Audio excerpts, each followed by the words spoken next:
તાકાત હોય એટલા અવાજે સાથે ગાઈશું. ગાશો ને? તમે બધા સાથે ગાવા સંમત હોય તો જ હું ગાઈશ.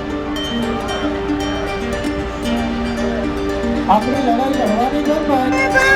લડી લેવી પડે આપણા પેન્શનની લડાઈ લડી લેવી પડે. આપણા પેન્શનની લડાઈ લડી લેવી પડે.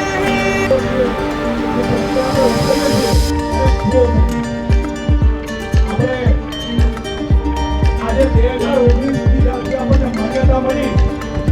આપણા હકવાની લડાઈ લડી લેવી પડે. બે આ બીજા કરો, તાળી સાથે જાઓ. આપણા હકવાની લડાઈ લડી લેવી પડે. આ હકવાની લડાઈ લડી લેવી પડે. જાગો મારા ભાઈ. કેસ થયા, કોર્ટના કેસ થયા, એમાં સોગંદનામા કરે છે તો ભાઈ આર્થિક ભારણ વધી જાય છે એવું છે. તમે લોકો પેન્શન લો ત્યારે દેશ નહીં લૂંટાતો, નહીં આર્થિક ભારણ વધતો.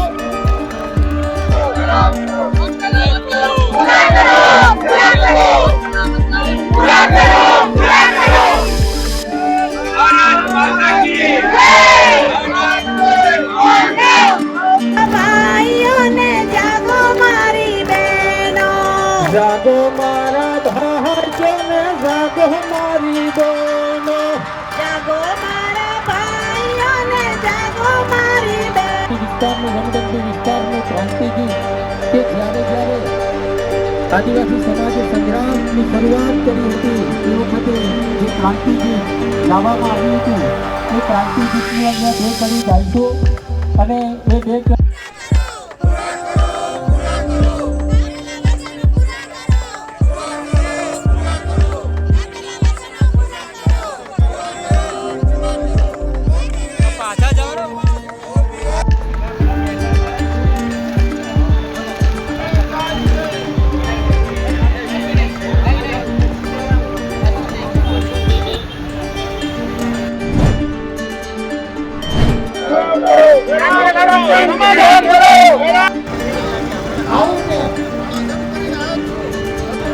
શરમ આવી જોઈએ. આ વિચારસરણી માટે શરમ આવી જોઈએ. આવી બે ધારી નીતિ કેમ? મીડિયાના મિત્રોને પણ મારી વિનંતી કે આવી રીતે કોઈ એરિયસ કે આવું કંઈ આપવામાં આવતું હોય તો એને આર્થિક બોજો ન લખશો. એના માટે કોઈ સારો શબ્દ શોધો જેથી સમાજમાં ખોટો મેસેજ જતો હોય છે. એવી વિનંતી છે, નમ્ર વિનંતી. સાવરકરે લખેલા માફીનામા ભારત સરકારના સંગ્રહાલયમાં પડ્યા છે. ગુજરાતના મુખ્યમંત્રી અને ગૃહમંત્રીને મારી ચેલેન્જ છે, આવો એ માફીનામા લઈને તમે પણ બેસીએ અને હું પણ બેસું અને જાહેરમાં મુદ્દે આપણે ડિબેટ કરીએ. સુભાષચંદ્ર બોઝ આઝાદ હિન્દ ફૌજમાં જ્યારે ગુજરાતના અને દેશના યુવાનોની ભરતી અંગ્રેજોની સામે લડવા માટે કરતા હતા ત્યારે ભાજપનો જન્મ જે આરએસએસ માંથી થયો એ આરએસએસના લોકો અંગ્રેજોની સેનામાં યુવાનોની ભરતી કરતા હતા. આટલા બધા રાષ્ટ્ર વિરોધી કૃત્યમાં એ લોકો સામેલ હતા. એટલે સુભાષચંદ્ર બોઝ વિશે વાત કરવાનો અધિકાર અમારો છે, આરએસએસ અને ભાજપના લોકોનો નથી. એ છતાં એમની તૈયારી હોય તો હર્ષ સંઘવી અને ગુજરાતના મુખ્યમંત્રી સાથે હું જાહેરમાં ડિબેટ કરવા તૈયાર છું. એ એરિયા છૂટા કરવામાં આવે એટલે પેપરમાં એમાં લખીને આપતા હોય છે સરકાર ઉપર આર્થિક બોજો. એટલે શેનો બોજો ભાઈ? શેનો બોજો? મહેનતાણું આપી છે. આપણા ખેતરમાં દાડીઓ આવે, આખી દાડી મજૂરી કરે તો એનું મહેનતાણું નહીં આપતા ભાઈ? તો એ મહેનતાણું આપો છો એને બોજો ગણો છો? આપણા હકવાની લડાઈ લડી લેવી પડે.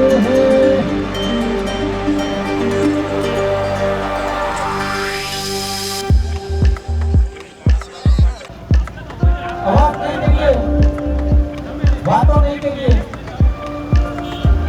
જો 5 વર્ષની નોકરીને પેન્શન પાત્ર ગણાતી હોય તો પછી 30 થી 35 વર્ષની નોકરી પેન્શન પાત્ર કેમ નહીં?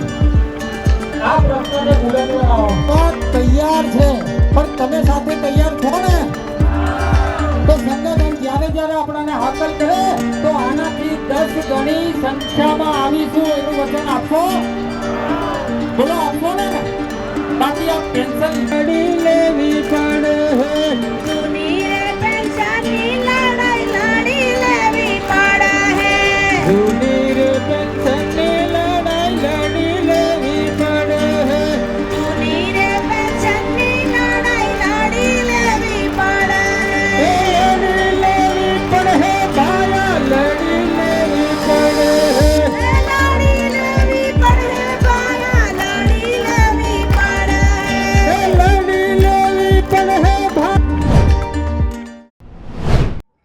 અખિલ ભારતીય રાષ્ટ્રીય શૈક્ષિક મહાસંઘ છેલ્લા ઘણા બધા વર્ષોથી ઓલ્ડ પેન્શન યોજનાની માંગ કરીને આંદોલન કરી રહ્યું છે. છેલ્લે એકાદ બે મહિનાથી અમારી પાસે શિક્ષકોના ઓફિશિયલ લેટરો આવી રહ્યા છે અને લેટરોની અંદર નિવૃત્ત થતા શિક્ષકોની પાસે 2500, 3000, 3500 આટલું પેન્શન એમને મળતું હોય એવા ઓફિશિયલ લેટરો અમારી પાસે આવી રહ્યા છે. અમને બધાને ખરેખર એક દુઃખ છે કે આટલા વર્ષ નોકરી કર્યા પછી જ્યારે નિવૃત્ત થઈ રહ્યો છે એ શિક્ષક કર્મચારી, ત્યારે એને પેન્શન રૂપે 3200 જેવી નજીવી રકમ મળી રહી છે. અને અમારા અથાગ પ્રયત્નોના ભાગ સ્વરૂપે સરકારે જે પેન્શન સ્કીમ બંધ કરી હતી, કમસે કમ ત્યાં સુધીના શિક્ષક મિત્રો એટલે 2005 સુધીના શિક્ષક મિત્રો કર્મચારીઓને પેન્શન મળવું જ જોઈએ એ પ્રકારની માંગ લઈને અમે વિધાનસભાની ચૂંટણી પહેલા આંદોલન કર્યું હતું. સરકારે અમારી વાત સ્વીકારી હતી. હજુ સુધી એનો ઠરાવ થયો નથી. અમે તાલુકા, જિલ્લા અને 10 જગ્યાએ મહાપંચાયતો કરી હતી. ગાંધીનગરની અંદર પણ મહાપંચાયત કરી હતી. માન્ય ગૃહમંત્રી હર્ષ સંઘવીના બંગલા ઉપર રાત્રે 10 વાગે પણ અમે મિટિંગ કરી હતી. કોમ્પ્રોમાઇઝ થયું હતું, ઠરાવ કરવાની વાત થઈ હતી. હજી સુધી ઠરાવ થયો ન હોવાના કારણે આજે અમે આખો દિવસ ધરણા પર બેસવાના છીએ. સાંજે 5 વાગે અમે બીજું એક આંદોલન, કન્ટિન્યુ આંદોલનની, જલદ આંદોલનની જાહેરાત પણ અમે કરવાના છીએ. કોઈ પણ ભોગે 2005નો ઠરાવ અખિલ ભારતીય રાષ્ટ્રીય શૈક્ષિક મહાસંઘ કરાવશે. કારણ કે સરકારે આ સ્વીકારેલી વાત છે, માન્ય મુખ્યમંત્રીએ સ્વીકારેલી વાત છે. જે સરકાર હતી એ જ સરકાર ફરીથી રિપીટ થઈ છે. સરકારના મુખપત્ર માહિતી વિભાગના લેટર પેડ ઉપર છાપીને આપ્યું હતું કે 2005 પહેલાના કર્મચારીઓ, શિક્ષકોને અમે ઓલ્ડ પેન્શન યોજનાની અંદર સમાવેશ કરી લઈશું. મને હજી સુધી સમજાતું નથી કે આટલા બધા કર્મચારીઓ, આટલા બધા અલગ અલગ ફ્રન્ટ ઉપર આંદોલનો, અમે પણ મોટા આંદોલનો કર્યા છતાં પણ સરકાર કેમ ઠરાવ કરતી નથી. આજે ગુજરાતના તાલુકેથી, જિલ્લામાંથી હજારો સંખ્યાની અંદર શિક્ષકો અહીં ઉમટી પડ્યા છે.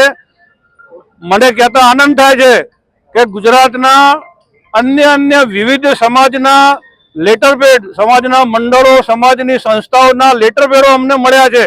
અને એટલા માટે મારે ગુજરાતની જો સંવેદનશીલ સરકાર ખરેખર કહેવાતી હોય તો મારે સરકારને કહેવું છે કે શિક્ષકોની સાથે આજે સમાજ ઊભો થયો છે.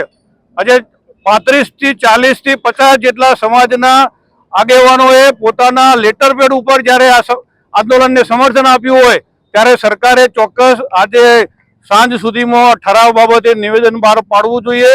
21મી તારીખે જ્યારે વિધાનસભા શરૂ થઈ રહી છે ત્યારે આ ઠરાવ અમારી જોડે આવે એ પ્રકારનો અમે આજે સરકારને એક પ્રકારે મેસેજ આપવા માટે વિરાટ શક્તિ પ્રદર્શન કરવા જઈ રહ્યા છીએ.